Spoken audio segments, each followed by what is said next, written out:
ঘুরপথে রাজ্যসভায় সাংসদ হতে চান কেজরি, উপনির্বাচনে প্রার্থী ঘোষণায় জল্পনা তুঙ্গে।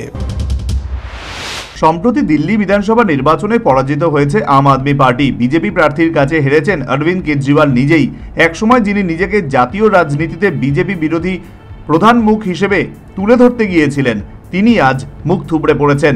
এই পরিস্থিতিতে ঘুরপথে রাজ্যসভায় সাংসদ হিসেবে যেতে চাইছেন অরবিন্দ কেজরিওয়াল। অন্তত পাঞ্জাবে উপনির্বাচনে প্রার্থী ঘোষণা করাকে কেন্দ্র করে এমনটাই জল্পনা শুরু হয়েছে। বুধবার লুধিয়ানা পশ্চিম কেন্দ্রের উপনির্বাচনে প্রার্থী হিসেবে সঞ্জীব আরোরার নাম ঘোষণা করেছে আম আদমি পার্টি। সঞ্জীব আরোরা বর্তমানে আপের রাজ্যসভার সাংসদ।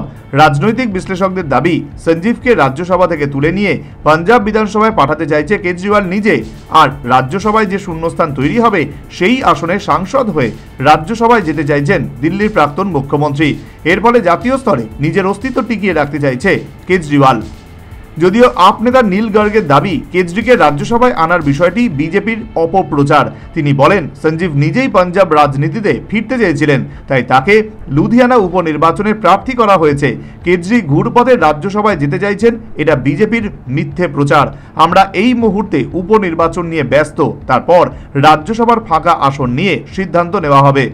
উল্লেখ্য, বিজেপি নয়, কেজরিকে নিয়ে জল্পনা বাড়ে কংগ্রেস নেতা প্রতাপ সিং এর মন্তব্যে। তিনি প্রথম বলেন, কেজরিওয়াল নিজের রাজ্যসভার সাংসদকে পদত্যাগ করিয়ে নিজের রাজ্যসভায় যেতে চাইছেন।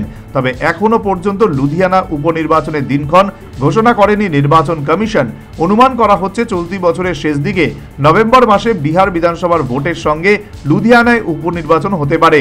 তাহলে কেন এতদিন আগে লুধিয়ানা উপনির্বাচনের প্রার্থী ঘোষণা করল কেজরিওয়াল, এবং সেই প্রার্থী রাজ্যসভার একজন সাংসদ? আর সেই কারণেই এই জল্পনা সূত্রপাত। অন্যদিকে 27 বছর পর দিল্লিতে বিজেপির কামব্যাক এবং আপের ভরাডুবির পর সবেধন নীলমণি পাঞ্জাব এখন শেষ ভরসা কেজরির জাতীয় রাজনীতিতে। তাই নিজের প্রাসঙ্গিকতা ফিরে পেতেই 8 মাস আগে উপনির্বাচনের প্রার্থী হিসেবে রাজ্যসভার বর্তমান সাংসদ সঞ্জীব আরোরাকে লুধিয়ানায় প্রার্থী ঘোষণা করা হয়েছে বলেই মনে করছে রাজনৈতিক মহল।